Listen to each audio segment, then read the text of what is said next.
我認識香港一位海味老闆，佢有大量乾鮑存貨，包括一頭乾鮑。佢竟然話鮑魚包含好膽固醇，所以鮑魚係健康食品，真係自說自話。食物中嘅膽固醇 cholesterol 必須運送到腎上腺去製造腎上腺素，及運送到睾丸同埋卵巢，分別製造雄激素同埋雌激素。運送嘅工具叫脂肪蛋白 lipoprotein。為咗方便解釋，我先解釋高密度脂肪蛋白 high density lipoprotein HDL 及低密度脂肪蛋白 low density lipoprotein LDL。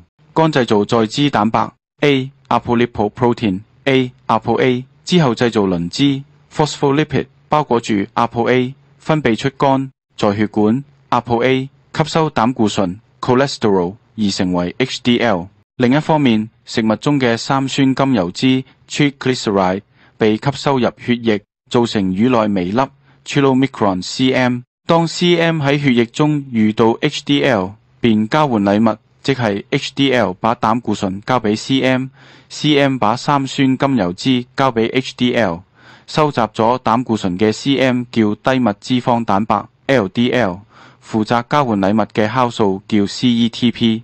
好多年，外國藥廠努力發明一個可以抑制 CETP 嘅藥，希望藉此減少 LDL， 但所有努力白費，因為抑制 CETP 有嚴重嘅不良副作用。其實最理想係令 ApoA 可以吸走血管嘅膽固醇，但呢個藥仍未做出。但原來有一個叫聚氯煙酸嘅健康食品，可以同時減低 LDL 及增加 HDL。